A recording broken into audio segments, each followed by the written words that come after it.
Have you vacationed in the Miramar Beach area, maybe stayed in an awesome vacation condo out there, and then considering, what would it take in order for me to own a little piece of this paradise? What would it take for me to invest in a condo? If you're asking that question, you are in the right place. In this video, we're gonna talk about the things that you should consider before looking to invest into a vacation condo here in Miramar Beach, Florida. Some of the things that we're gonna cover, where the popular scenes are at, why people are picking Miramar, the different type of investments, and the things you really need to think about when it comes to owning a condo in Florida, in Miramar Beach, and what vacation rentals really look like. So if you're after that and much more, stick around.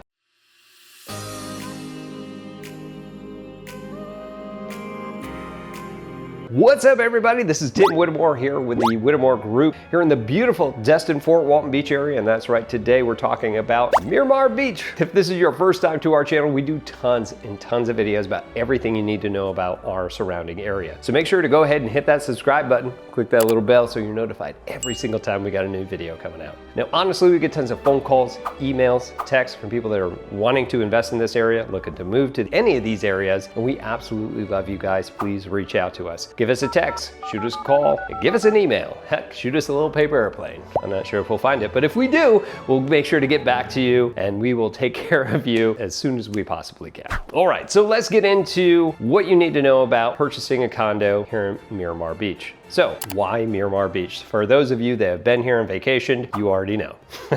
You already know. I could just set the scene for you. We have scenic Highway 98 that runs right down by the coast. It goes by a lot of the different vacation condos that like through the seascape area where they're building a new one called the Grove. And you've got the aerial dunes that are through there, Majestic Sun. Anyway, you're gonna be going down, you have a public access beach, and you just look over your right shoulder, or left shoulder, I guess, really, depending on which direction you're going. And you can just see the white sand and cascading waves that come in, these emerald colored water waves, and that water is nice and warm most of the year. And just seeing how absolutely gorgeous it is, it's very, very easy for you to go, oh, that's why people want to vacation there. That's just to start. I've lived here for the better part of a decade, and still every time I go over there, I'm like, man, I can't believe I live here.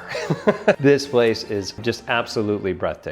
But why Miramar? It is the beach. It is the beach. If you're south of Highway 98, you can jump in a golf cart from any of the places that you invest in for condos, whether it's the high rises or the 2-3 story little condo complexes that are pushed back a couple of streets just south of Highway 98. Any of those, you can jump into a golf cart, head right across the way, and then get in and have access and be walking that beautiful beach, or getting in the water, having a great time, living your best life, right? Other things are dining. There are certain things that I'll travel out into certain parts of Miramar Beach just to enjoy certain restaurants that they have there. The shops. Not only do you have the outlets that they have there, but there's lots of boutique shops. And all these other shops too are all that whitewash, that luxury beach look that you're gonna see in 30A, but it's all throughout Miramar Beach as well. And it really to keep up that sort of feel that you're gonna get with a little bit lower of a price than to get the most expensive area in all of Northwest Florida on the Emerald Coast. And last but not least, it's proximity. You wanna be part of it. That's where you wanna stay. That's where you wanna vacation. Maybe you're gonna spend half the year, quarter year here, and then live somewhere else or jump in your RV, whatever that is. When you are here, it's great because you have that proximity. You want to get into the craziness of Destin, it's there for you. If you've got your family with you, all that family fun activities is right there. If you're more of the let's do the beach luxury side, you're not far away from hitting Route 30A and going down to seaside area to go through Alice Beach or to go to Rosemary Beach or Watercolors or any of those things that you want to go to. Dunallen,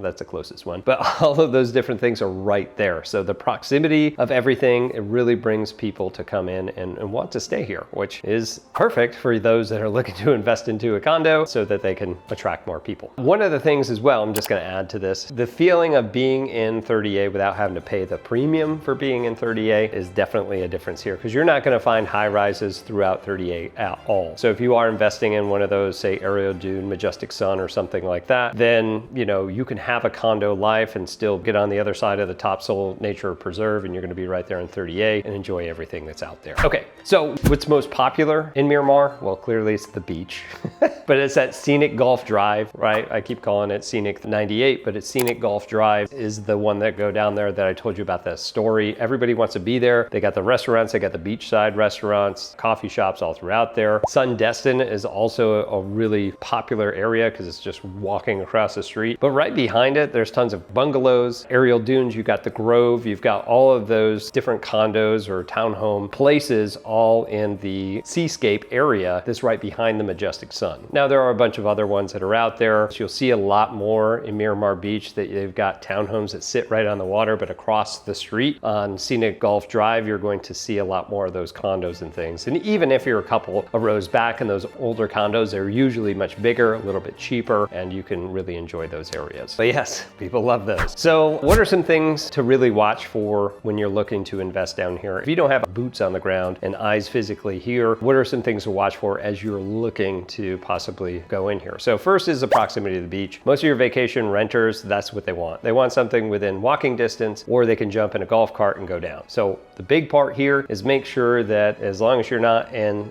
Destin Resort, if you are, great, but we'll talk about that in a minute. But if you're south of 98 and Miramar Beach, make sure that it's either a quick walk or a nice little golf cart ride all the way down to the beach. People are really looking forward to that. They also want to be close to activities, shops, and different amenities that are going to be available throughout that area. If you are north of 98, it becomes a little bit more residential. Some of those don't even allow you necessarily to do short-term rentals throughout there. It will really depend, but make sure that you keep that in there. Most of the time for the condos, you're gonna be able to do it, so it should be fine. When people do look to invest in the area, we've been doing this for a long time, they're typically one of three different types of investors. They're either the one person that just wants this as a second home, they don't care what it rents out for, who cares, right? It's just like, this is where I'm gonna stay, the rest of the time it can remain vacant, providing it's a condo and everything keeps up, which it normally will. The second one is the most common, and those are those people that want to invest into a condo, stay there when they want to, for them and their loved ones, their family, whatever, and then the rest of the time rent it out, right? To offset the cost. And then the third is a straightforward investor that's like, I don't care where it is, what it looks like, as long as it gives me my cash flow, my cap rates, and whatever metric that you're using in order to find value in your investments. So those are the three types. Number two is the most common. Some expectations when it comes to that. Just know that a lot of the times when you and your family want to come down to use it is usually going to be in the peak season where the rents are the highest. So I'm not going to say that it's going to make money, especially with the rates that are going on right now, unless you're a cash buyer. We'll have another conversation, but it will offset the cost of you owning it. It will still cost you money. It just won't cost you a whole lot like it would if you were just using it as a second home. But let's talk about these condos, and let's talk some things to really think about when you're looking to invest. There are costs involved outside of your mortgage, right? So the first one's going to be HOA fees, or homeowners associations, throughout the condos. Every single one's going to have one. Even some townhomes, or if you're in the seascape area, that's also going to have its own. Plus the buildings by themselves might have an HOA. One of the most infamous ones, which I'm really glad we're talking about here, is going to be in Destin Resort area. Now, yeah, Destin's got bungalows, they got the attached units, they've got condos all throughout the area on Bayside. You're also going to have some more on the Gulf side of the different resorts. However,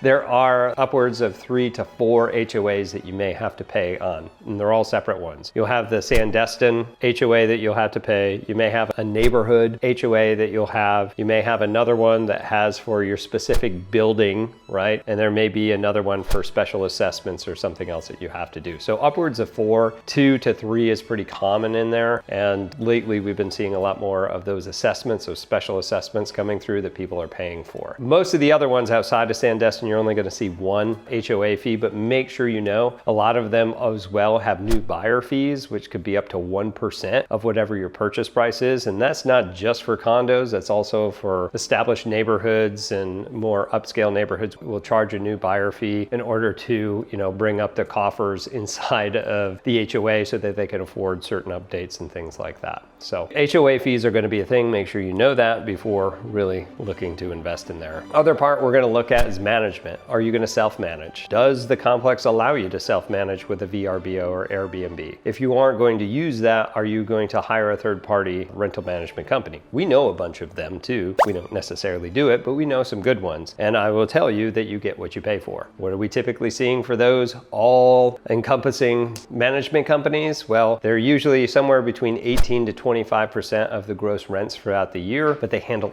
everything.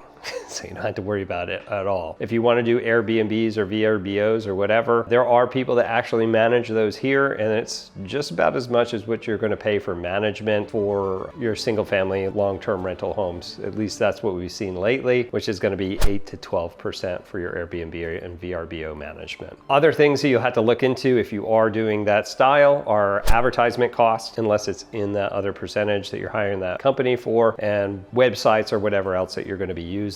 Also consider utilities. Some of the complexes already have heating and cooling throughout there for you. Some of them will include water in the HOA, but some of them don't. You may have to consider water. Electric is never, so unless it's a condo-tel. No, the summertime that your renters are going to want to open up. If you got a nice balcony, they're going to have that open and just everything coming in all at the same time and just running up your bills. But I mean, that's part of it, right? Your utility costs. Also cleaning, right? Because you're going to have somebody come in and clean after the last person comes in before your next guest comes, and that coordination. Repairs. There is going to be wear and tear for people that are just wow out on vacation. Now, good news is being in Miramar Beach is going to be a lot better than, we'll say, Panama City Beach. The crowd that goes into this is going to be a little bit different, and typically what we see, they're a little bit more respectful of the property. Do they all still make a mess? Sure. Are they still going to cause some wear and tear? Absolutely. It's being lived in. But know that you will need to take care of repairs if you're doing the Airbnb.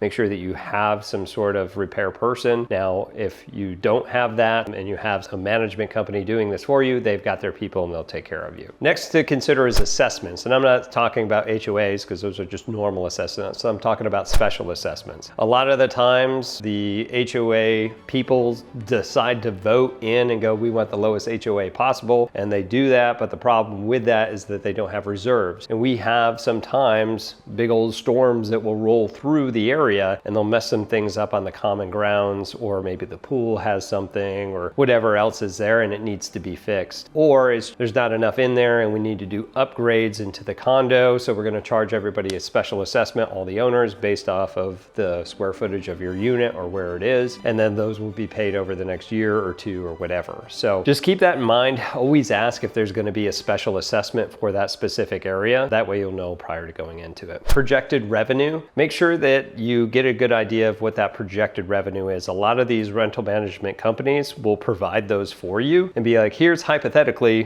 what we could get for you, right? And we typically get a couple of those when you guys work with us and go, hey, here's some projections that you can use to see if this is going to cash flow, if it's going to be cash flow negative, or things like that, which also I want to put in the back of your mind of when you want to go visit. Because when we look at the projection revenues, it's pretty much a bell curve. And at the top of the bell curve, right, that's July 4th weekend. That's the biggest one. That's when rents go through the roof. That's a great time to be renting out your condo unit to get the most money. However, a lot of our owners also want to be visiting during that time because it's the best time to be down here, right, with all the activities and such. So just know that the times that you decide to come in and visit and use the condo that you own, you may be inhibiting the cash flow of that property because obviously you're not making any money while you're in there. So just keep that in mind. If you do decide to come during the winter time, those are the best times because nobody else is here. You can definitely get the most cash flow throughout the summer. So other things to consider too is the down payment. Most of you're not going to be living in this condo. We're looking to purchase it as a short-term rental. Typically, you're looking to put around 20 to 25% down in order to purchase any of these units if you haven't started looking into financing. If you do need help with that, of course, reach out to us. We can get you in touch with some people that are experienced in lending out in this area. We'll also want to talk about the different types of condos that are out there. There are 3 types that are in our area. We have warranted, unwarranted, and condo-tels. Right? Warranted condo in the area means that they do allow all the different types of mortgage type products in there. It's basically because the HOA has shared all the different files and all the backlogs and their books with everybody through an institution that goes, yeah, Fannie Mae, Freddie Mac, yeah, we're going to be good. I'm sure I just screwed that up there, but you can call me out in the comments if you'd like. But the warranted condos will allow all those different ones. So your VA, FHA, you can use those. Now, unwarranted condos is mostly what we have. And for those, you can usually get a conventional loan product in some of these condos, but not all of them. What my suggestion is we find somebody that has got successfully, a lender that has successfully actually lended to that specific condo unit, and we can use that person knowing that it will have the highest probability of actually going to close because they're going to have all the things that they need in order to push that thing to closing. However, you can try using your own, but there is going to be a risk of inspections, time off the market, your earnest money, and everything else that you're doing to invest your time and energy into that if we don't have the right lender selected. So you can ask us, we're always happy to give you that info. Condotels is like a condo hotel.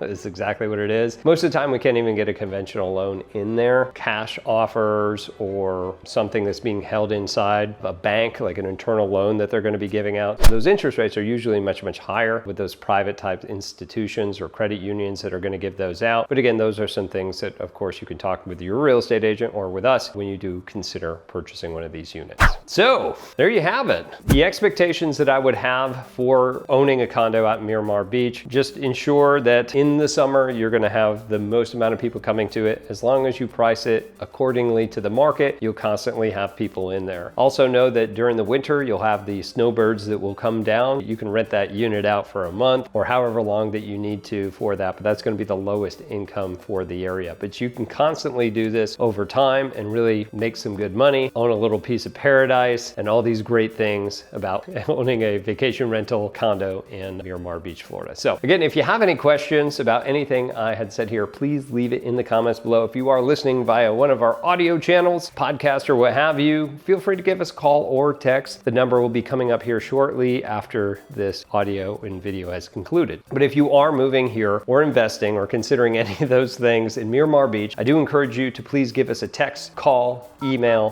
whatever you got to do. We'd love to have that conversation with you and see what we can do to best help you in your next investment here in the Miramar Beach area or anywhere here on the Emerald Coast. But again, my name's Tim Whittemore. I'm here with the Whittemore Group with LPT Realty, and we'll see you in our next video. Take care.